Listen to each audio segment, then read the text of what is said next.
son, where'd you find this? Buckle up, buttercups. It's time to get down to business. Oh, yeah. It's the Totally Legitimate Business Podcast. Totally legit. Welcome back to the Totally Legitimate Business Podcast.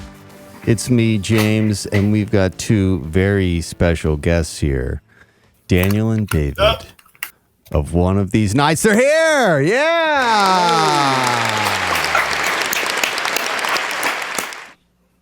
How are you guys doing? Hooray, it's us. Good, how are you, James? Not too bad. Not too bad. I'm excited to be here chatting with you guys. And before we dig into the juicy topic we've got, let's talk a little bit about the band, because I know you guys just put out some music and a video. You guys have kind of been on a pretty consistent roll. Dave, you've briefly talked about it on other podcast episodes, but why don't you guys fill me in? What's going on? Daniel, do you want to take it? Okay. Sure. So Got a slight delay. you there. take it, Daniel. Sure. Yeah, no, you're right. We just did a single, came out the other day. We've got the video coming up here shortly. We've kind of been on like this 2-month cycle shooting for that, putting out singles. But yeah, the last one was a cover. This one was an original we worked on, featuring the alien doll in the back behind me. I don't know if you can see it, but Hell yeah. The star. Yeah, he's in the video. But no, and this one's kind of more the direction we've been heading in, which is a little bit more synth heavy, a little bit poppier. Definitely influences from our previous project, Vos Vitae, that we were in for a long time. But yeah, it's something new. Pop punk still, but trying for a new direction, and I think it's something we're definitely going to stick with. Yeah, no, dude, I've been loving it. I've been really liking the new approach, and that's something that Dave had talked about previously on another episode. Just instead of it being like an album cycle, it's just song by song, video by video. It gives you a chance to kind of focus on the promotion of each of those things. And, Right. You release an album, even if you do a very shorter release, 5 to 7 songs or something like that. Most people aren't going to listen to the shit after 3. Most people aren't going to make it that far, you know. But Not these days. Yeah. in single doses, I feel like the shit translates a little bit better, or at least it permeates. It stands a chance to permeate a little bit better than the other way. So yeah, I think it's a smart approach for sure. But I mean, personally, I was bummed as shit when Vos Vitae broke up. Like that, because I mastered 2 records for you guys, right? Yep. And I just remember loving that music, and I was super bummed when y'all stopped. But that's why I was so stoked that you and Dave kind of picked it back up again. And it stokes me to hear that you're kind of going to head in that direction again. Yeah, a little bit. Kind of the indie poppy kind of sound a little bit. But, Dave and I both grew up loving Blink and Boxcar and NoFX and, all these kind of pop punky bands. And so it was really easy to just dive right into that because we grew up on it. But it's what you know. Since our... Yeah, exactly. Well, it's how we learned to play our instruments and things, were those bands. Yeah, and sure. As we got older, we got into more and more genres, of course. But so it's kind of cool to just pull everything in. And it's a lot easier this time with just me and Dave because it's just the 2 of us, whereas Vos Vitae, there were 5 of us, and each of us played multiple instruments. And so it was just insanity keeping all that together. It was nuts. It's a lot of logistics, and honestly, from all the bands I've been in, the smaller the better. Right. Yeah. Now it's just me, Dave, and some backing tracks. So we're playing to a click on stage, but it's the only way we can do it with the 2 of us. Yeah. But it works. It doesn't matter, and plenty of people do it. That's totally acceptable these days. So we're just stoked we can pull it off, honestly. So stay in time, So You guys, do you guys rely on stage monitors, or you do headphones, in-ears? I do in-ears, and then Dave uses the stage monitors, but we're gonna have to pick up some wireless in-ear sets because that can be tough, because if I start listening to Dave too much, then we'll like get off Yeah, sure. the click. The actual click, yeah. Yeah. And so when we play live, actually lately, I tell him I don't want any feed from Dave at all. All I want to hear is the click, and it's worked out well so far. I think every set we've played, we look at each other at the end and we're like, we got through it. Like, we fucking did it. So, because you get off even a little bit, the whole thing falls apart. So yeah, yeah, definitely. That's like the one disadvantage of playing to a click or having backing tracks is like you get off and it sounds fucking terrible for the rest of the song. Yeah. Well, the good thing about having it though is I think we play tighter than ever. Yeah, dude, it's consistency at its finest. Yeah. Well, and it just sounds huge because with the backing stuff, we can add in anything we want. And so, it's primarily for the bass. But we also throw in stuff like if there's like acoustic parts, we have that in there, or like any organs or synths. The layers that can't be played by you manually. Yeah. Yeah. Yeah. So it sounds huge when we get to play it live, or it feels that way, at least to us. But yeah. That's sick. So I see that you've coordinated your outfits today. Yes. Can you explain the significance? This is just our outfits. It was kind of Daniel's idea, but it's, what we do for photo shoots, videos. We wear it live despite how hot it is. And yeah, it's a consistent look because I think we all have known and seen bands that, they walk in the room and you don't even know that they're together or that they're in a band until they walk on stage. Yeah. You know what I mean? And so we just kind of thought it's just, I don't know, just makes us look like a band, like we're, in the same group. And I don't know, I think it's kind of cool. I never thought I'd be into wearing matching outfits, but I think it suits the idea and the project well. So, and it makes us caricatures in a way too for promotional stuff and marketing and whatnot. It's like becoming a cartoon character that's easily identifiable kind of thing. It's a costume.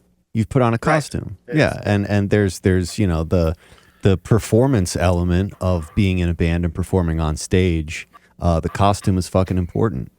And in my mind, it would kind of take the pressure off, like, wondering what I'm going to wear at every show. Well, it does. Yeah. Yeah. Well, and it's also just, to make us identifiable. Like we get up and play anywhere. It's like, oh, those guys are in the same band. And what's funny is like recently people have been coming up and talking about us being brothers. Like, and so I guess it makes us look alike too or something, but it works. We'll take it. Like I was sitting at the last show and overheard people talking about us and then they were talking about all their favorite bands that are brothers and this and that. And I'm just going to let them have it. Like, hilarious. I don't care. That is fucking hilarious. So it's working though, because people are talking about it. So, I again, it's like you're wearing the outfit, the costume. It's like James Brown going on stage in his outfit. It's the showmanship portion of the performance that most bands don't get to that point. They don't get to that level of coordination. You know what I mean? It's not something I had ever thought of before. Yeah.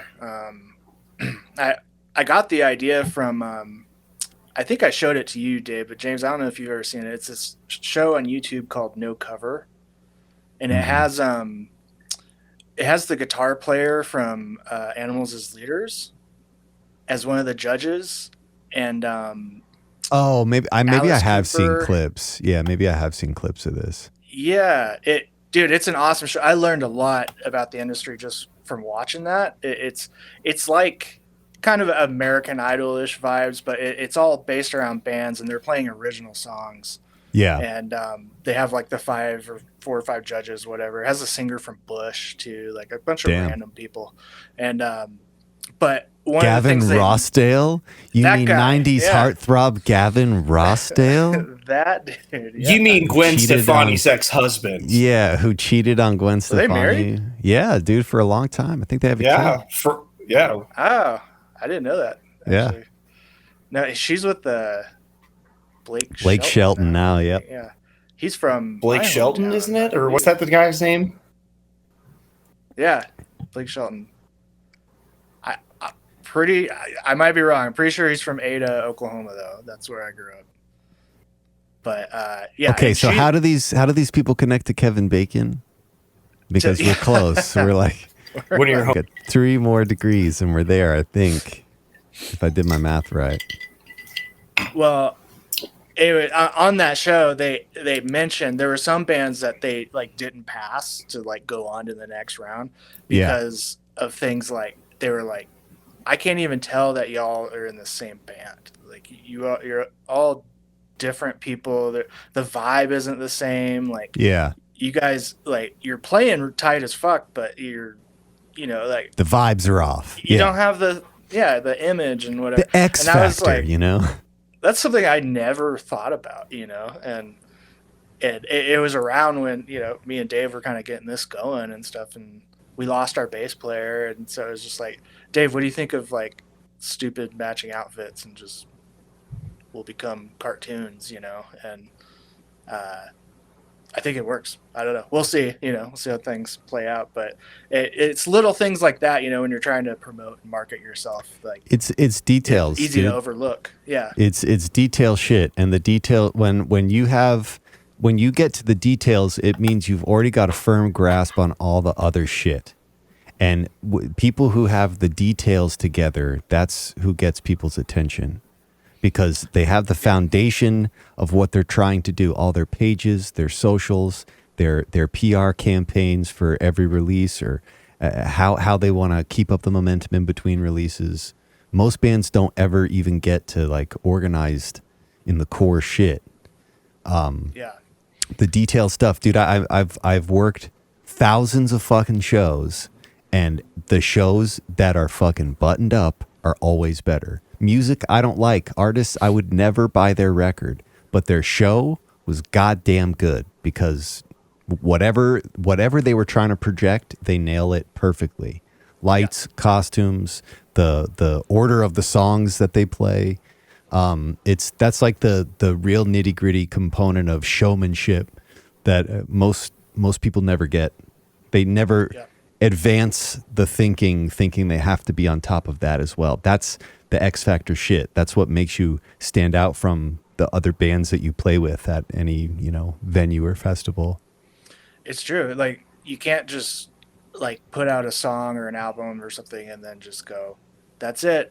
Like I worked really hard on the song and producing it, and it's great. And post about it for 2 days. It's gonna blow up. Yeah. And that's not how things work, so and also there was like a recent video by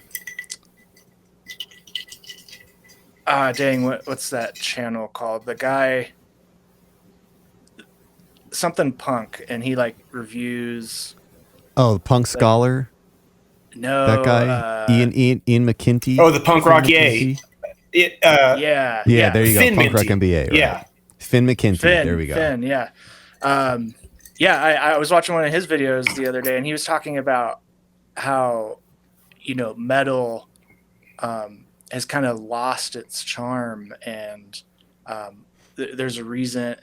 Like it's kind of bland now because there isn't that like rock stardom these days.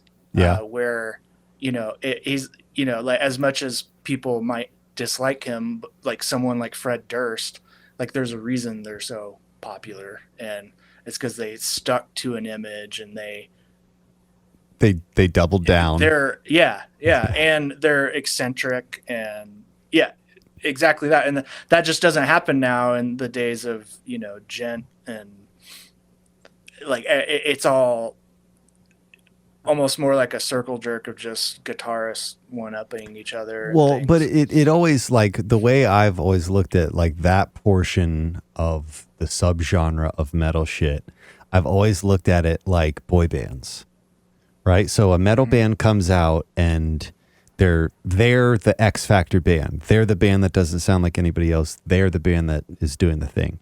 But then every other band wants to sound like that because that's hot. And then the people who are the labels representatives or the people who would have the responsibility of signing and developing artists, they don't know shit about art. They just know money. So they'll look and be like, oh, this one band came out and they're selling really well. So if we churn out 10 fucking bands, they're going to sell just like this band. That's music industry shit. That's how they've done this.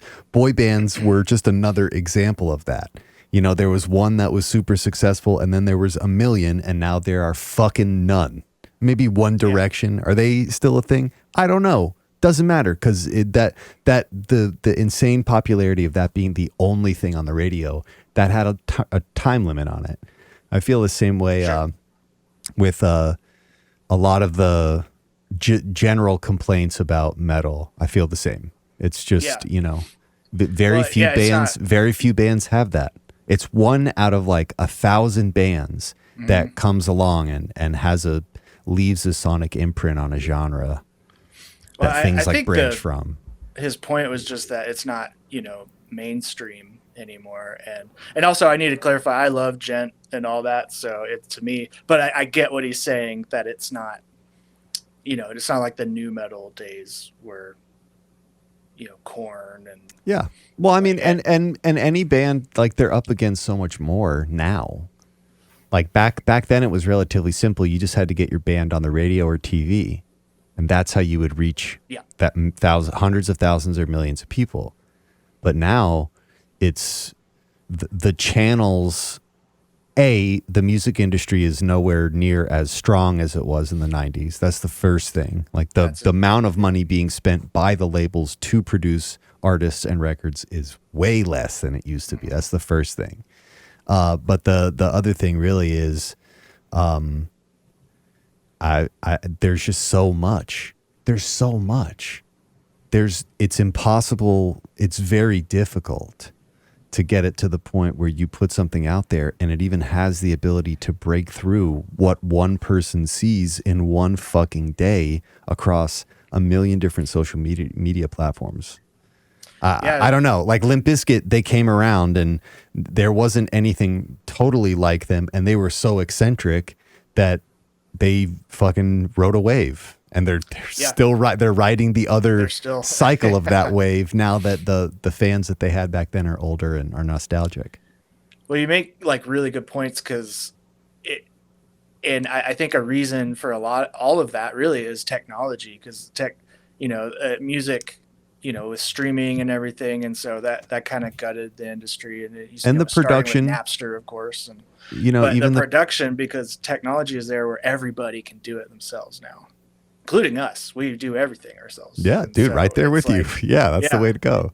Yeah, so whereas before, you'd have to hire a studio, and same for videos and things. And so there was a lot of money there that needed to be invested, I mean, it's still not exactly cheap, but nowadays it's more affordable now to do it yourself. Yeah. I mean, it actually is feasible to do it yourself. Yeah. The issue now is just, there's so much content. That's the thing, because of all of breaking through the content. Like that's the pros and cons. Last week, my buddy Kellen was on, and we were talking about telecommunications and like the infrastructure and history, but one of the things we were talking about is just like the amount of information any person is subjected to on a daily basis. Right. And we also live in the era of, do you even know that information is real? Do you even know that trusted source isn't just straight up lying to you? Yeah.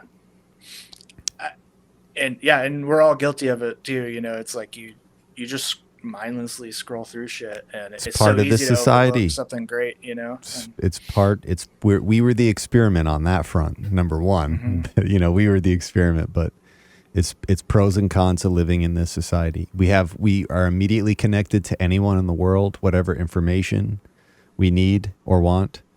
But the cons, that list is just as long as the pros. But okay, so before we eat up all the time on this very heady undressing of the music industry, I want to get back to the main topic. And it's a topic that we've only talked about one time on this show. And I'm very excited to talk about it again. It's aliens.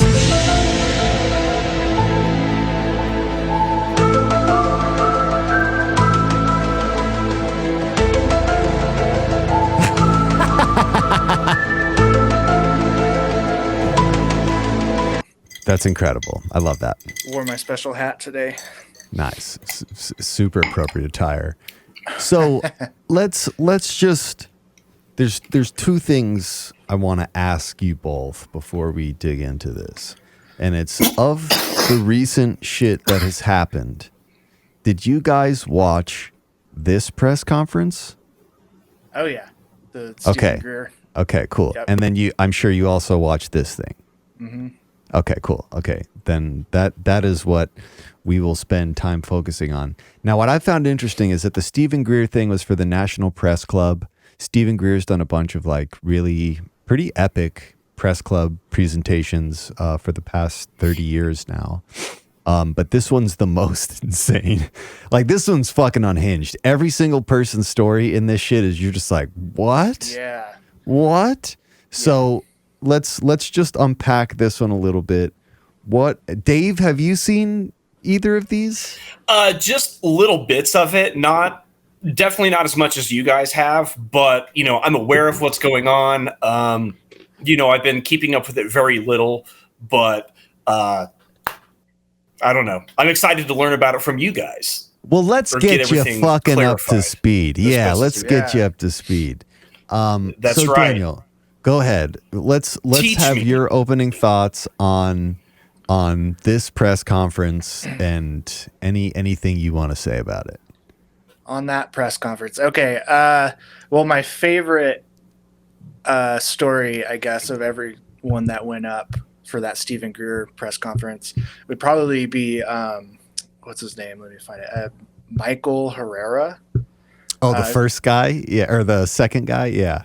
I think so, yeah. So he was the guy that he was a Marine, I believe, and he was in Indonesia for it was after there's a hurricane or something went through, and it was in 2009, I believe. And he went there as a humanitarian, part of a humanitarian effort.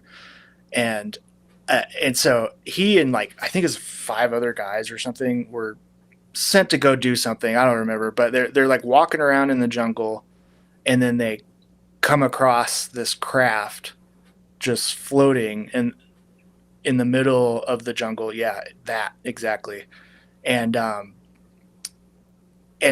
was a ramp, he said, that went up to the craft, and then when it would get up to it, it was the cargo was being lifted up into the craft, and so these trucks just kept coming up and down, lifting this cargo up, and then all these dudes dressed in all black with no military insignia, nothing, all surrounded them basically and took their weapons, took their IDs. They were scanning their IDs with something that looked like a modern smartphone, which is interesting because this was back in 2009.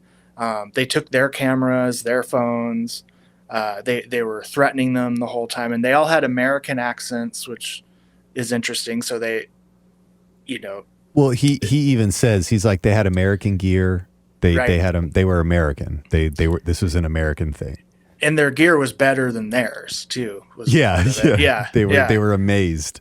Yeah, and they knew what they were doing, and they were very good because they were surrounded, everywhere they looked, kind of thing, and they clearly were very skilled in whatever they were doing. Like they've practiced this many times before. And so they basically threatened their lives. And then they knew that, the rest of the Marines were close enough. So if they were to shoot them or something, they would hear it and come looking for their guys, And so he thinks that's why they lived. And so they strapped their guns back to them in a way to where they wouldn't be able to reach back and grab them easily. And they escorted them out of there. And then they went back. And then he said when he got back to their base, like the next day, he went to his locker to get his camera because he had taken photos. And he didn't tell anybody about it, I guess. And he went to go get the photos, and the camera wouldn't work. And it was a digital camera, I think. And it was completely wiped clean, and the SD card was taken out of it. And like, it's just wild. It's like, who are those guys? Like, that's something that story fascinated me the most, because something like I was talking about recently with my dad the other night, we were talking about all this stuff. And what fascinates me almost as much as the phenomenon is this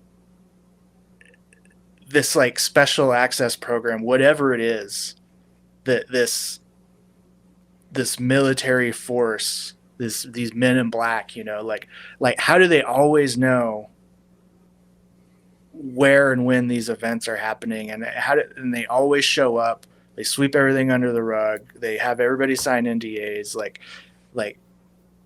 how are they so on top of it, and they're global too. And they're always American. That's the other weird thing. And so to me, that's just as fascinating as like the phenomena stuff, So that was my favorite story.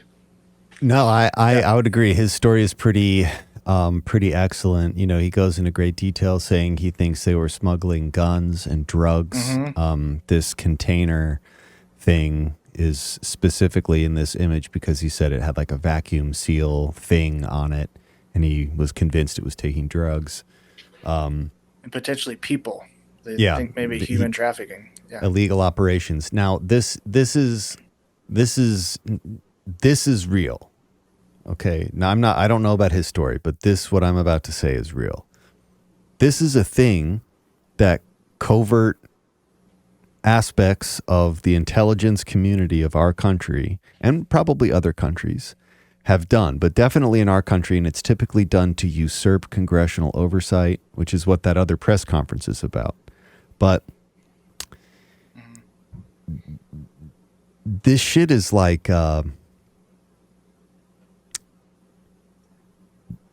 our government, our intelligence agencies will happily commit crimes to raise money to pay for operations that they don't want to disclose to Congress. There's a very long history of this shit going back since the beginning of the fucking CIA in specific.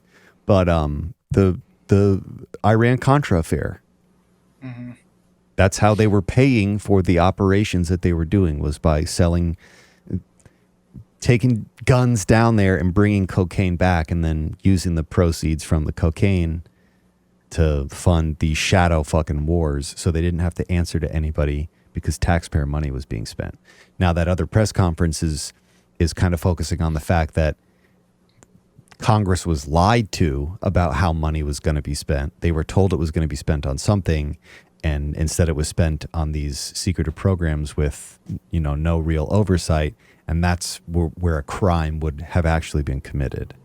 So if we see anything from this, it's because some illegal activity. But then again, knowing our government, they might deal with the issue, but they might just never talk about it again, because they don't want to embarrass the institution. But dude, this shit is like, the shit that we have done, a monumental secret like this aside, the shit that the intelligence agency has done to keep things secret, dude, if this is real, and this is as large a scale as people are saying it is, Mm-hmm. then the military force that would be specifically responsible for protecting this would be robust and it would be ruthless because it didn't have to answer to anybody.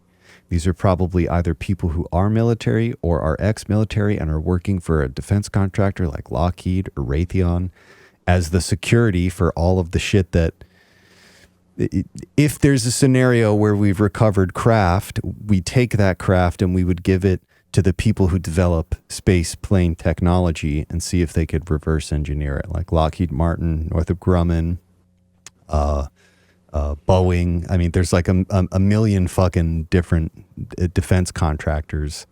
Like what Herrera is implying here with this one is that this isn't an alien. This is an alien craft that's being used by clandestine forces to do illegal shit. So it's this super exotic technology we have, and they're not using it to protect America. They're probably using it to fund whatever program it is that they're operating. And dude, it's just crazy, man. There's so many instances in history where large amounts of people were sworn to secrecy and people just didn't say shit, or they didn't have an opportunity to say shit. The Manhattan Project is an immediate, I draw to that one immediately. Dave and I did the thing on Operation Paperclip. Operation Paperclip was that way for a very long time.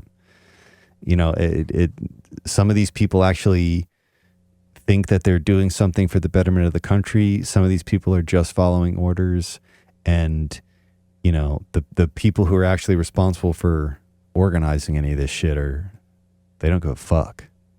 They don't give a fuck, and they don't care what the collateral damage is. Yeah, so that always just makes me wonder, like, what justifies it all for them, because by the sounds of it, in like the David Grush, I know I'm skipping ahead a little here, but in the press conference, he was talking about people fearing for their lives and things, including him, and it seems like they operate above the law. And so well, they do. This is what I'm saying is like the whole infrastructure that they've designed to not have to answer to Congress or Senate or any legal authority. They will happily behave like they're not accountable for anything. Well, I just mean like for like the cover-ups and things, like what are they aware of that they feel morally and ethically justified to do or to operate the way that they do, and in total secrecy and threatening lives and hurting people, and this guy, the Michael Herrera suggests that they were there human trafficking on top of a horrible natural disaster, like a tragedy where those people need to be helped, not abducted, trafficked by United States UFOs. Yeah. So it's like, what insight do they have that they feel so obligated to hide? And is it a power move, or is it a?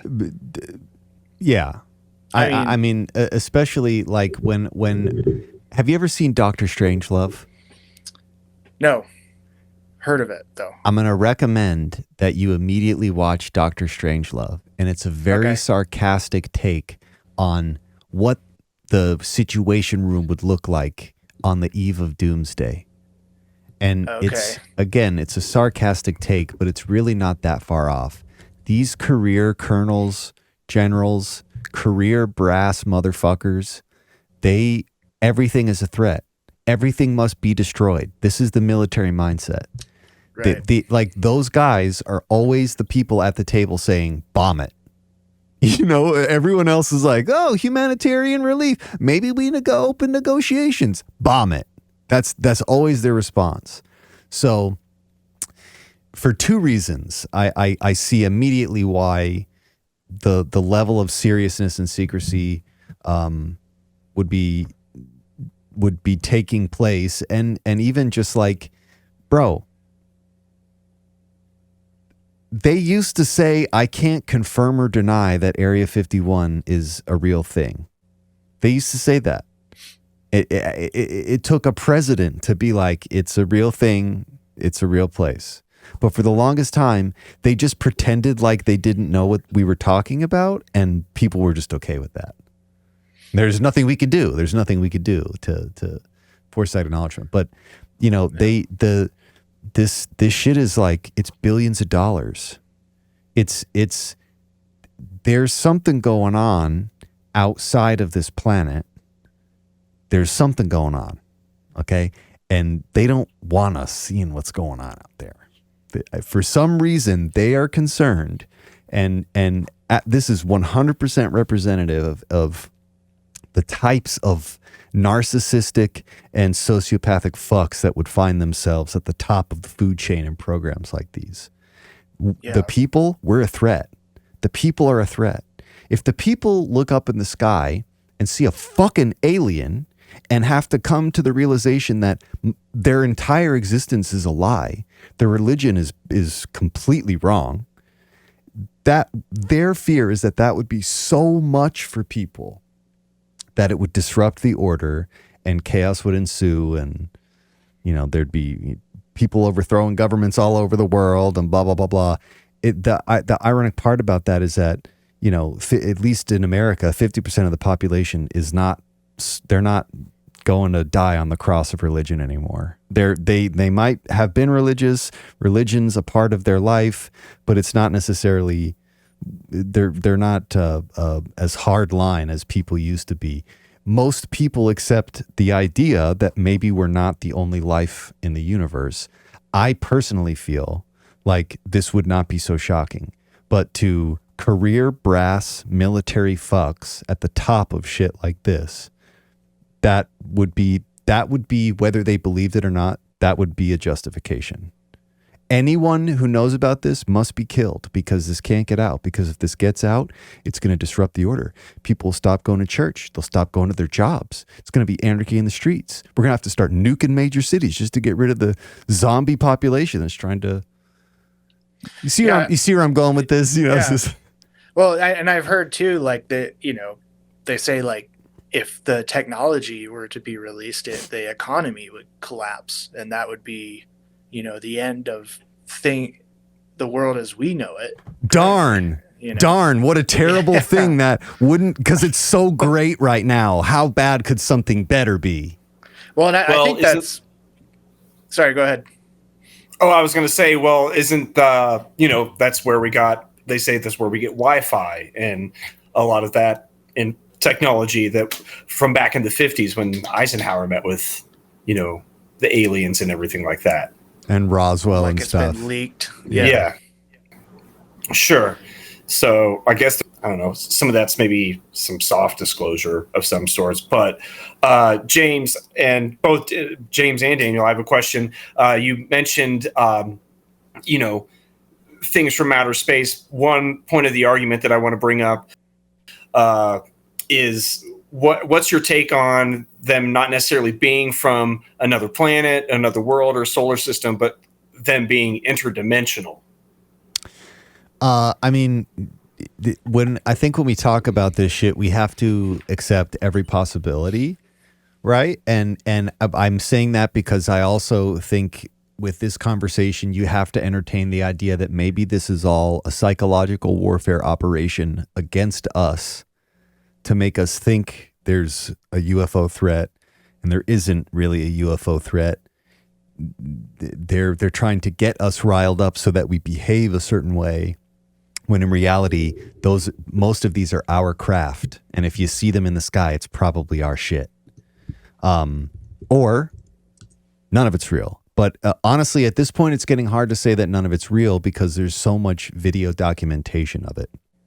The interdimensionality perspective of this conversation has always intrigued me, but I there's a couple different like converging ideas that I have on this, and it all kind of ties into if you start looking esoterically at all the world's religions, you see a lot of common threads. And in those common threads, there's usually a heavy emphasis at some layer on frequency or the vibrational nature of existence. Mm-hmm. And right now, if you think about your body as a radio receiver, your eyes, we only see a slim portion of the visible spectrum. We only hear with our ears a certain portion of the audible spectrum. There's shit going on around us, radio waves, microwaves, all different. There's like a fucking, we're floating in an ocean of different wave energy, but we only interact with a slim portion of it. Just in the same way that you can have a radio and by turning the dial and attuning to a different frequency, all these stations are there right now, but because you're tuned into this one, you only hear that one. I think that's a conversation that also dovetails kind of on like the string theory, Large Hadron Collider research, where they're trying to understand the nature of reality and the nature of light and the movement of subatomic particles. There's something there. We just don't have the technology. It doesn't make sense to us. If you give a fucking ant a lawnmower, what are they going to do with that? Crawl all over it, probably. That's it. Oh, this is cool. Oh, look at this. Yeah. That's it. They're like we're a step above primates, and this shit is way beyond us. And that's like, again, that's not what I'm saying. It's what fucking people who fly jet planes, people who know this shit, people who understand the actual math and physics behind this shit and know that, like, by our current model, this isn't possible. But now I wanna also ask you guys this question. So there are a number of rabbit holes I've gone down that have led me to what I'm about to talk about. But I have heard for a long time, and it was actually, this guy talks about it in it was the guy that follows Mr. Herrera. Can't remember what his name is. Oh my God. Stephen Digna Jr., this guy. He talks about seeing this craft. He used to work at a live fire range in the desert. It's the biggest live fire range in the world, I think.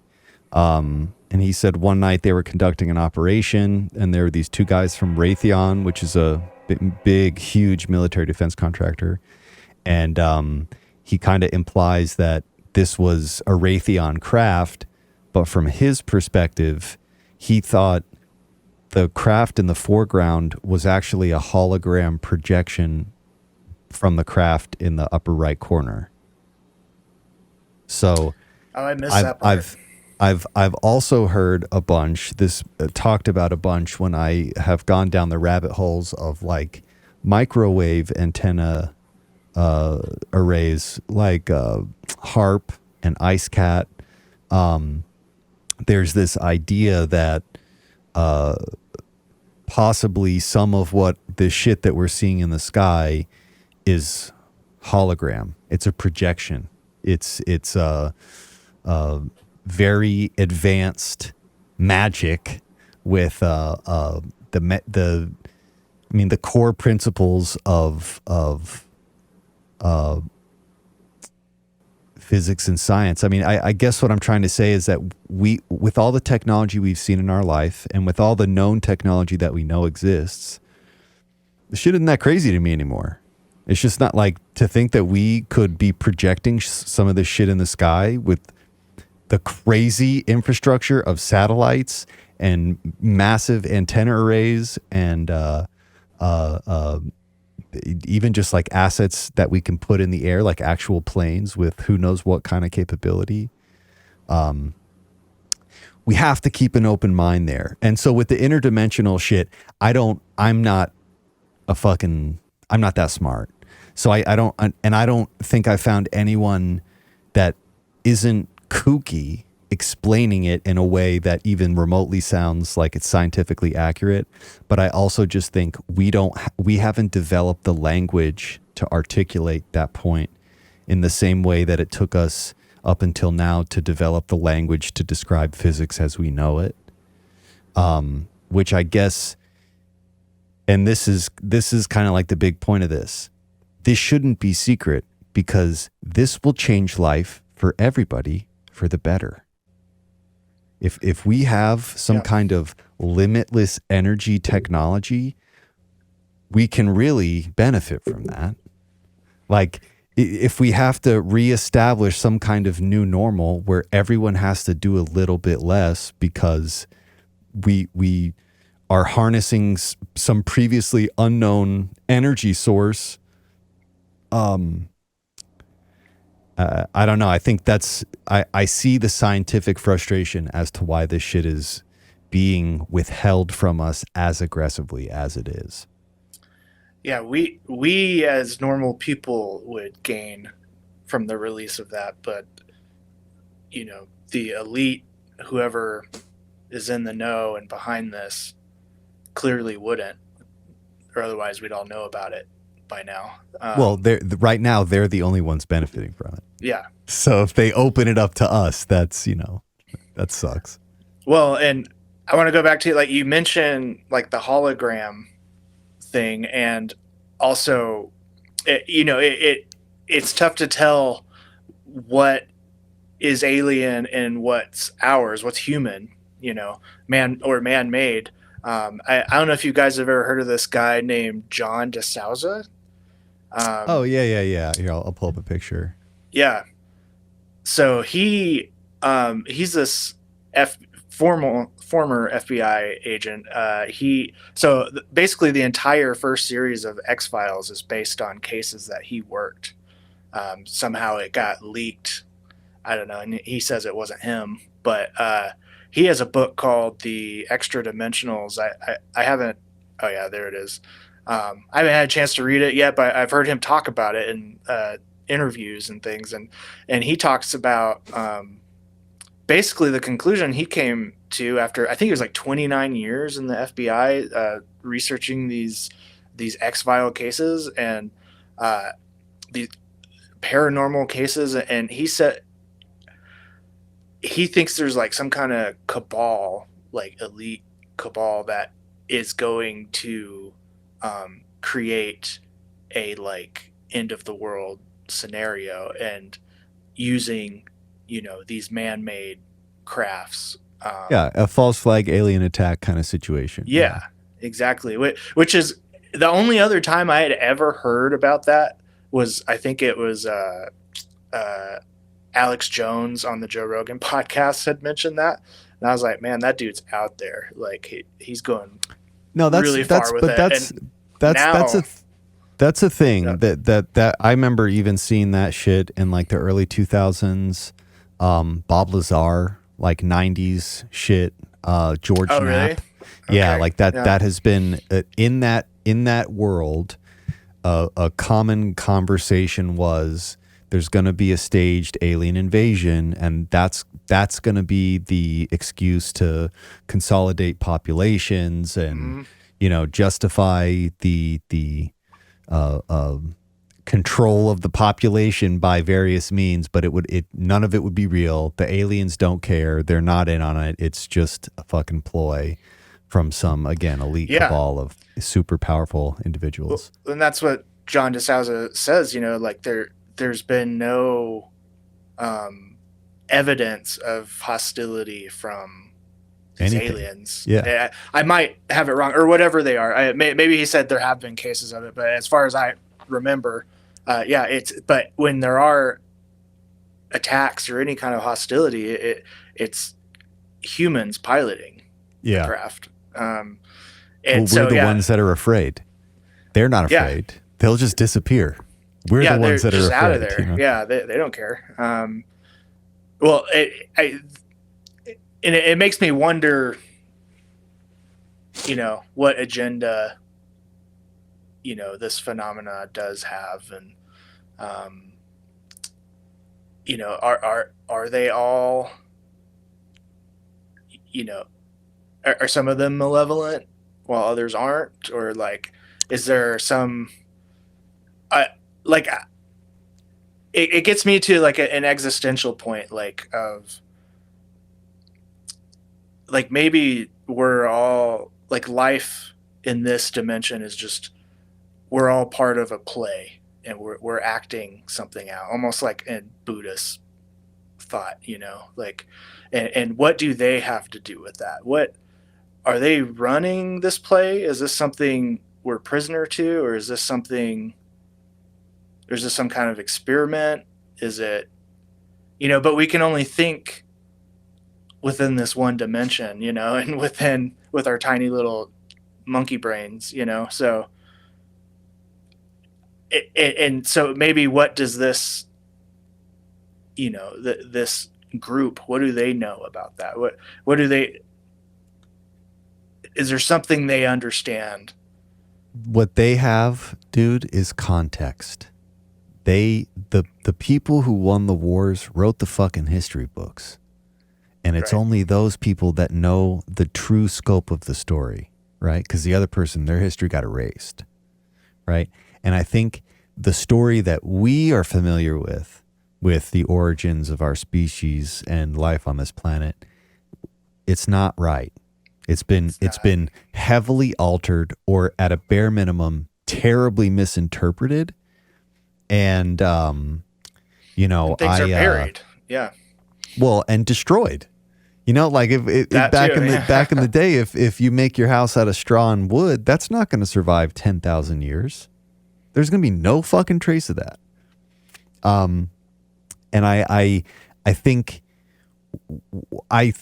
I understand most of our roles in this layer of reality, and it's worker bee. We're here doing some fucking work for them. And the only reason I say that is look at how the majority of people, except those deemed to have more pure blood or birthright or some kind of, I'm going to touch on like a really hilarious thing, but the point that I'm trying to get at here is majority of people, we're just here to be bootmakers to kings.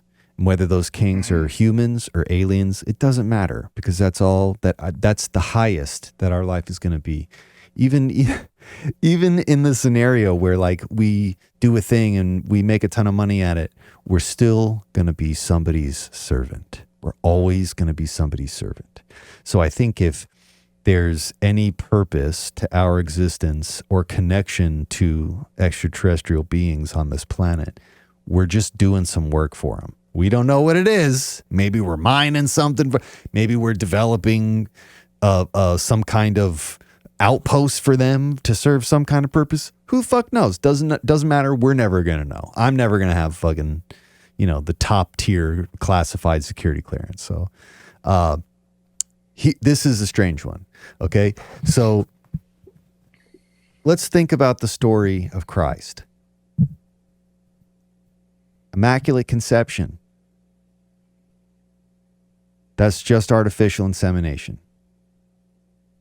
So let's for a moment not assume that God, the artificial inseminator, let's assume that that's not a white guy with a beard in the sky, and let's assume it's a God or something that superseded humanity, an alien, came down from the heavens. Immaculate conception, the birth of Christ, the bloodline of Christ. The bloodline of Christ, and why I'm bringing this up, is because most of the families in Europe cling to the story that they are direct bloodline descendants of Christ. That's why the royal bloodlines are so heavily documented, and that has been treasured information and passed down from forever to forever, because the people, and whether that's a legitimate claim or not, I don't know. And I really don't care.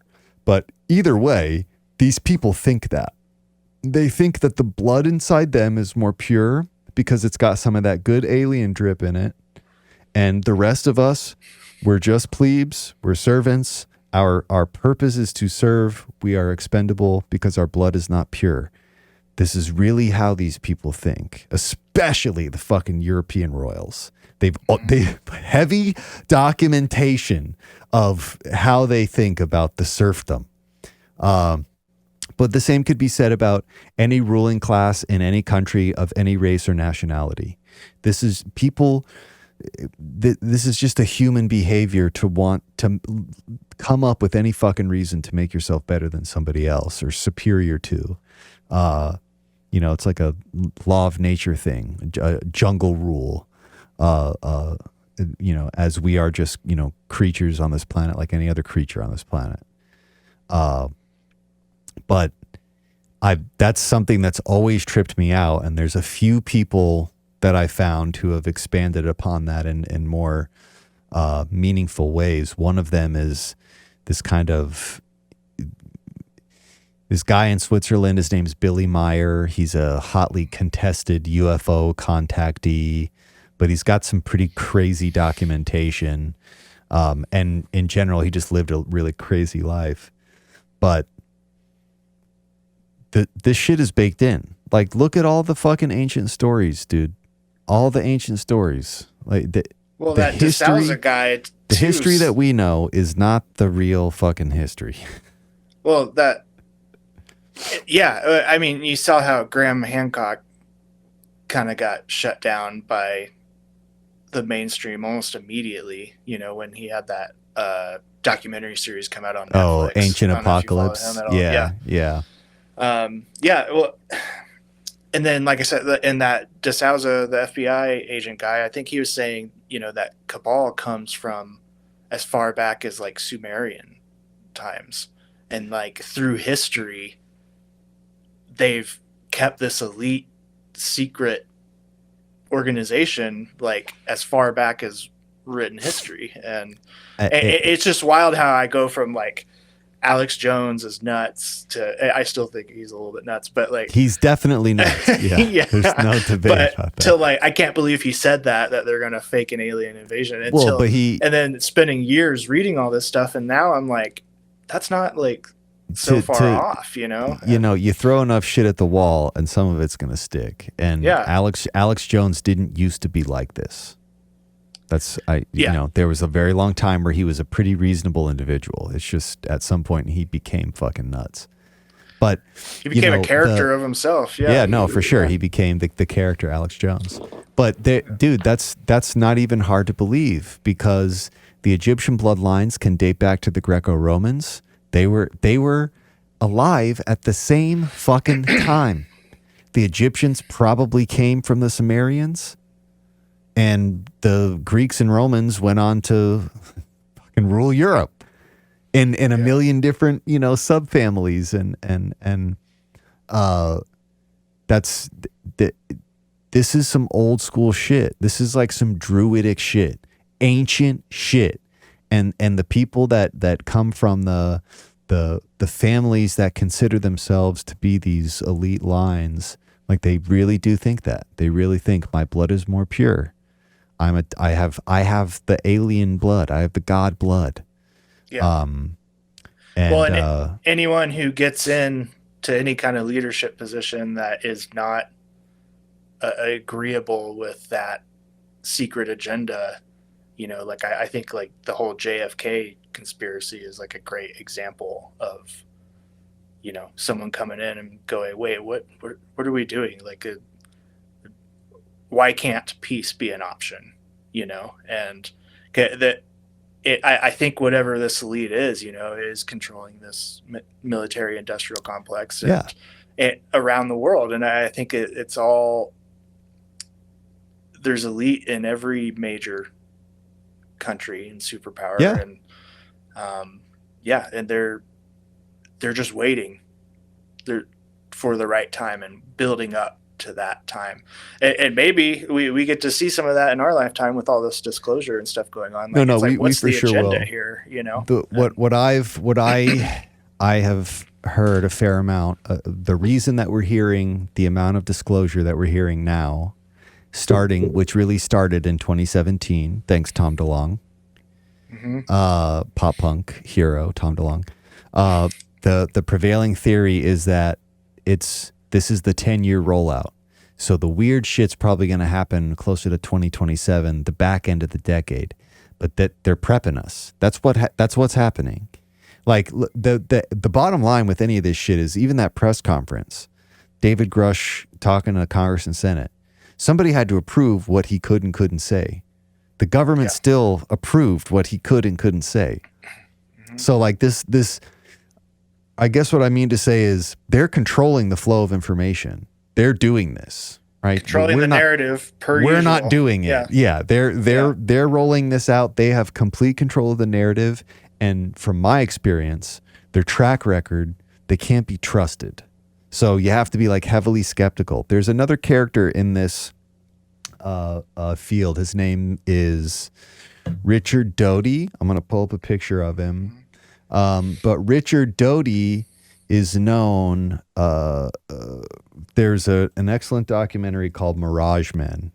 And Richard Doty is known as a person who went around to the alien folks in the 90s, and his explicit purpose was misinformation.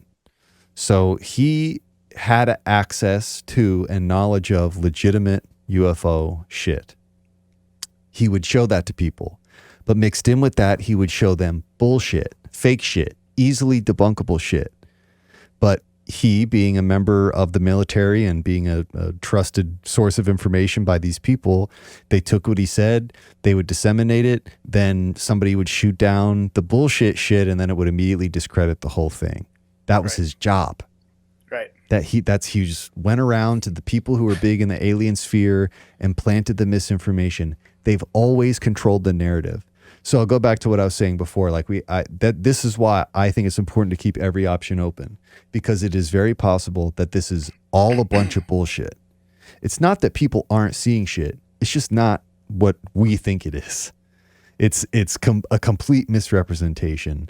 It's not to say that there isn't extraterrestrials. It's just, it's not what we're seeing and what we're being told that we're seeing, not the actual same truth.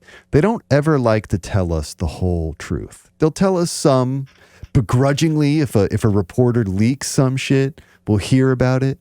But for the most part, we're never, ever, ever going to know the truth about most of the shit that happens at this level. JFK assassination is another prime example. Me and my buddy were just down in Austin. We went there. It's crazy. And being there is way smaller than you imagine in your mind. And the whole logistic reality becomes that much more real. Right. And there's another one. There's only a certain number of people that would have been on goddamn Air Force One with the president's body. There's only so many people.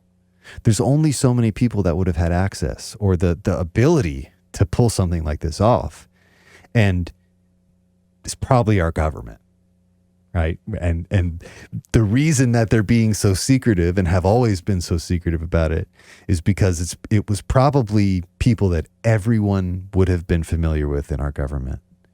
And the talk that Eisenhower gives as he's exiting his presidency, the military-industrial complex speech, Eisenhower, post-World War II, was hyper-aware. He saw the fucking sharks circling. He saw these business cunts from all these defense contractors just, they could smell the blood in the water. Let's make an excuse for war so we can get a bunch of big military contracts. He saw that coming. And by the time Kennedy gets into office, that was the government. And again, it's not necessarily just isolated to America, because when you look at how America has done business dealings, in particular, American politicians who own stake in massive defense contracting firms that do major arms deals with people all across the globe. Saudi, all over Africa, depending on our feelings with Russia, all over in that general area, definitely all over Europe, all over South America. Carlyle Group, Halliburton, like this shit, it operates so openly in our face, and there's nothing we can do about it. It's they sold us out a long time ago. That's why I don't trust any of these politicians. We got sold out before we were born, dude. There's nothing we could do about this. And what exists on the surface right now, to me, I can't trust any of them. I can't trust any of them. And I have a hard time relating to people who can. Yeah, well, it seems like a lot of people feel that way too, because reading the comments on any of this stuff online, on YouTube, Instagram, articles, whatever it is, half of them are people just going, okay, it's cool that they're telling us, I guess, but why are they telling us? Like, what's happening right now, And so a lot of people are having that same thought, because now nobody trusts the government anymore, especially after COVID and everything. How it behaves.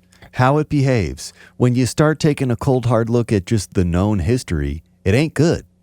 It doesn't look good. And definitely the history with how the government and governments historically, or any governing body, religion before government, how they treated their populations, their people, never that good. Dave and I did a whole goddamn episode on MK Ultra.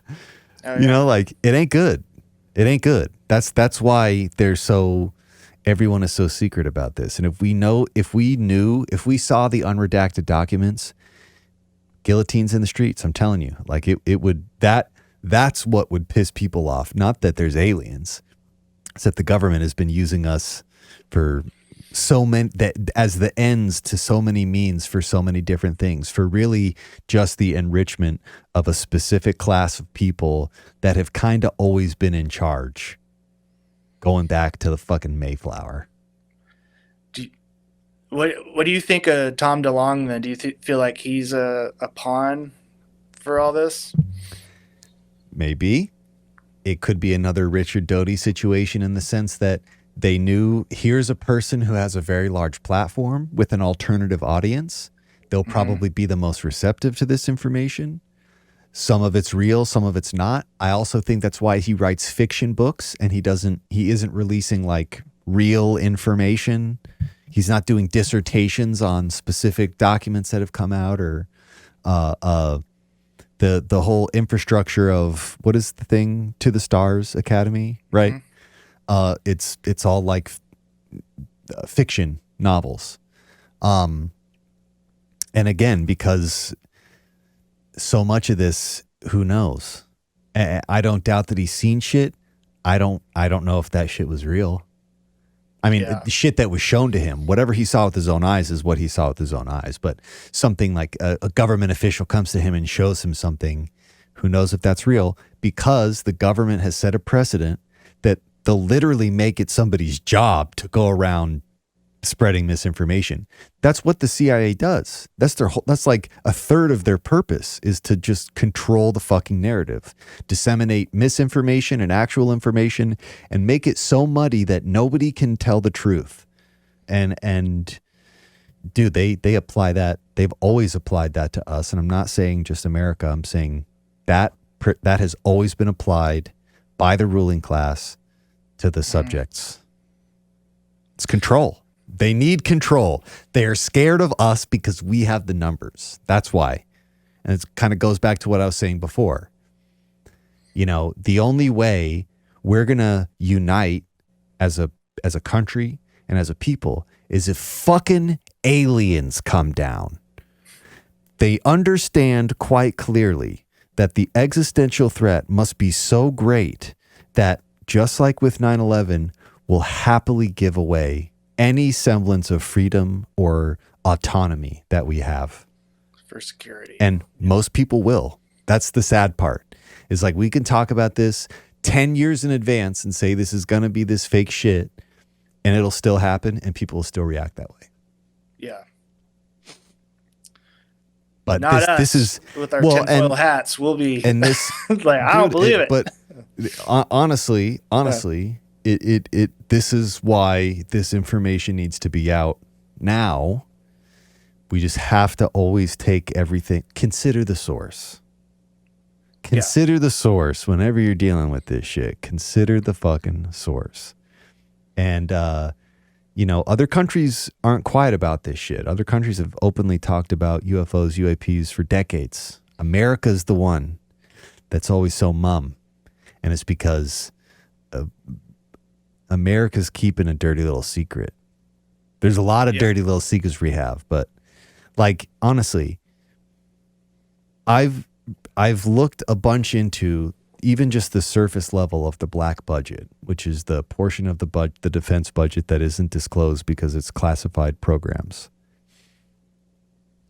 The infrastructure that exists there is fucking massive. Very few people realize that there is literally a completely other world, this defense contracting world. It's got its own economy. It's got its own signs and secrets. It's got its own infrastructure. Cities worth of installations all over the globe. Underground bases that are fucking, the size of multiple football fields. Mm-hmm. This shit is real. This is absolutely real shit that we absolutely really have. To think that they're doing nothing is naive as fuck. They're up to something, and it's probably not for our benefit. It's for their benefit. Well, it's just crazy they've been able to keep it quiet for so long. Like I guess the NDAs and the threats work, I guess. I don't know. And dude, the Manhattan Project. That was a city's worth of people all over the world, but a city's worth of people in the desert, at least, probably a city's worth of people in Los Alamos labs. And none of those people talked until the fucking bomb dropped. And a lot of them didn't talk until well after, when, it was okay to talk about that shit because the secret was out. It's not hard. Well, and for me, I mean, I know I keep just going back to it, but it's like, because humans are driven by purpose, in a lot of ways, and so I wonder, like, and Bob Lazar talked about how it's so compartmentalized and everything. I mean, they all say that, everyone that comes out, but it's the military. They must be like fed crumbs of something that keeps them motivated to keep going along with the unethical behaviors of the organization, and B, to not talk, and bro, put that money in my bank account. There's that. Yeah. The black budget, the known black budget, billions of fucking dollars. Well, and Stephen Greer's talked about materials, but yeah, they tried to pay him off. Apparently he was talking about, and they said they can literally access like accounts and just program money to show up in accounts, and that's what he was told apparently. And even with Greer, I'm like shaky on it. I don't know. Well, I definitely don't trust Doty. Yeah, Doty is he's proven by his own word, but Greer, I honestly think Greer means well, and there's some stuff that I think Greer gets a little dramatic about. Right. But by and large, for the most part, he's always been on this tip.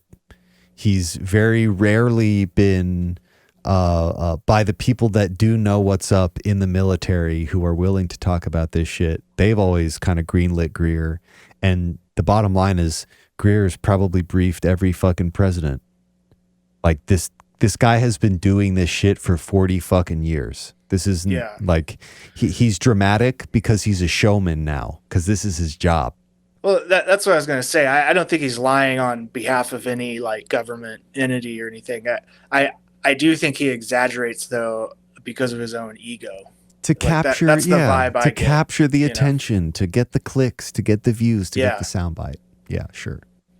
Yeah, you're probably right. Yeah. But we didn't really get to talk about him that much. But the one guy who I think, at least on this press conference, is the most unhinged in what he says.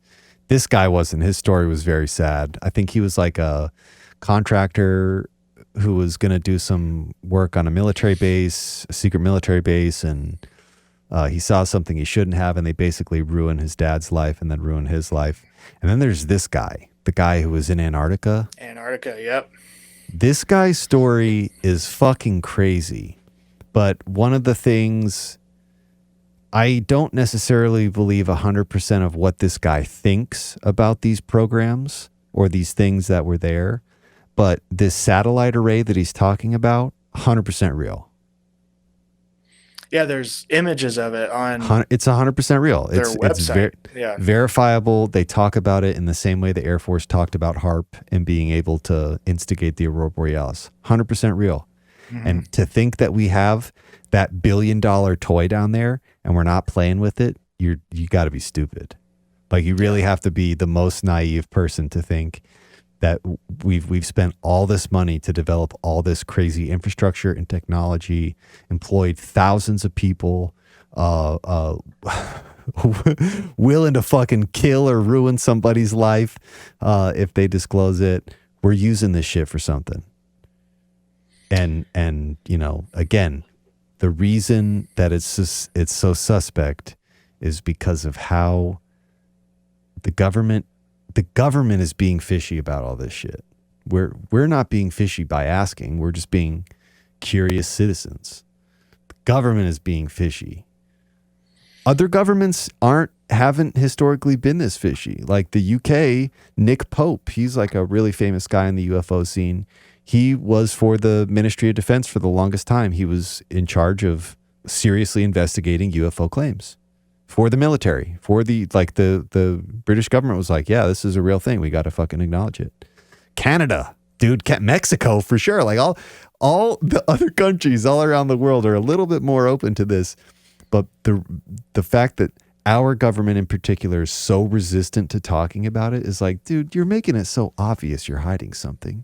Like at this point, I don't know. It's like, just fucking swallow your fucking pride, I guess. I don't know.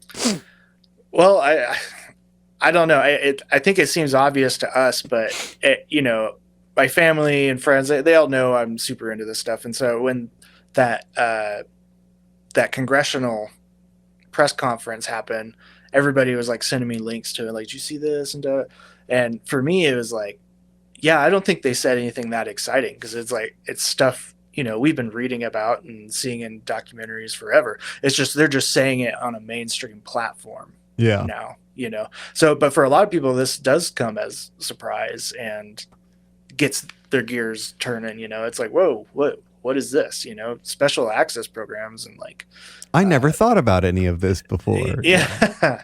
So, but you know, like we were saying, what's the agenda though? You know, maybe there isn't one. It could be the opposite. They could be scrambling like, oh crap, we didn't see this Grush guy coming, you know, like, so maybe it's a good thing. Maybe, but they did, because in order for him to do what he's doing now, he had to go through this whole process, like submitting to the government, I'm coming forward, I'm going to be saying this shit.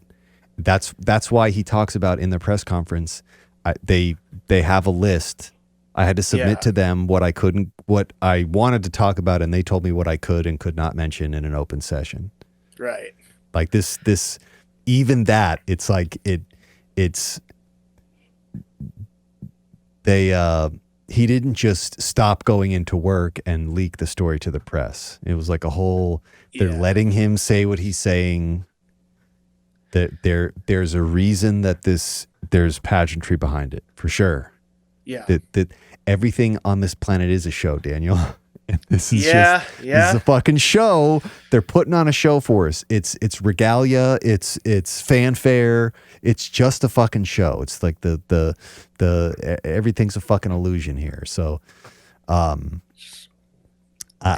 don't know. It is trippy to me now, as somebody who's been into this shit for a very long time and been ostracized at every fucking party I've ever tried to fucking have a conversation about this shit. It is interesting to see it on the mainstream scale. But most people just aren't going to accept it until a goddamn alien comes down and slaps them in their face or something. I don't know. Yeah. And I've been surprised that the internet hasn't been more receptive to all this too. Like, it's just, we're bombarded with information, I guess. But to me, it's like, this is huge. Why isn't everybody talking about this? It was hard to find this press conference again. Like, I remember watching it live and then trying to search for it tonight, and it took me, I was like, this is one Google search. This is one Google search away for sure. And I had to like dig. It was buried. Fucking buried. Dude. It's crazy. Yeah. Have you seen those videos of people that like do a Google search and they'll show like across engines after you scroll through a few pages, it just starts showing the same crap over and over again. Like, but meanwhile, it's saying it has like 180,000 results or something, but it's whatever they want you to be directed to. Yeah. And they'll just show you across engines, show you the same crap. Like it's like those clips of, the news anchors all talking in unison, saying the exact same words, 100%. 100%. It's pretty wild when you start seeing through the matrix a little bit, it's just like, well, especially like when you consider that any technology we have, it came from the government. It filtered down through some technology that was developed by the government. Government had cell phone technology in the fucking 50s. It was as big as a briefcase, but it was a fucking cell phone. They had video phone communication in the 60s. That was possible in the 60s. It's more elegant now, but they had that shit in the 60s. Everything we have now is trickled down from some development that the military no longer needed to solely and exclusively control. And yeah, well, it's through patents as well, and sure, everything has to go through the government. Yeah, and that's a way for them to control the technologies. Make them disappear. Yeah, exactly. Yeah. It's fucking crazy. I would we really should wrap it up because we've gone super far, but this conversation has been fucking epic. We should do another one like this, and I'd say maybe we focus on, have you guys heard of In-Q-Tel? I don't think so. In-Q-Tel was like this angel investor firm that was like responsible for early investing in Google and Twitter and a bunch of like the big social media shit. But it's a long-standing notion that In-Q-Tel is basically just a front for the CIA. And the CIA was using that to, again, clandestinely fund projects that it saw as valuable for whatever reason, and then because of that funding having unfiltered access to whatever data they want from that. And considering Google is the number one thing that people use to answer questions in their life, you can really know a lot about somebody by just looking through their Google history. So that might be an interesting one. It doesn't necessarily stick on aliens, but if some other crazy alien shit happens between now and then, we can just talk about that instead. Dude, that's what's so cool about this subject, though. Everything does circle back to the phenomena in a crazy way, and that's what I always tell people. I'm like, I know that I seem obsessed with this, but it's existential though. There's more to this than just little green men and flying saucers. And I don't even know if that is accurate, but right. It's about the philosophical and like the existential aspects of it and because it starts boiling down to all the way to consciousness, and like quantum physics and like and politics. It's everything. Like it encompasses everything. So I think we can cover any subject and I'll find a way to bring it back to aliens. So totally. Yeah, it's a good point. You can just, even if the conversation doesn't start about aliens, it'll probably find a way back to aliens. Oh, I'll get there. Yeah. Hilarious. Yeah. All right, cool. You guys stay on. I'm going to hit this outro. You guys stay on, though. We'll wrap up after this. This has been the Totally Legitimate Business show with Daniel and David, and we hope everyone has enjoyed this conversation, and we'll see you on the next one, folks. Thank you.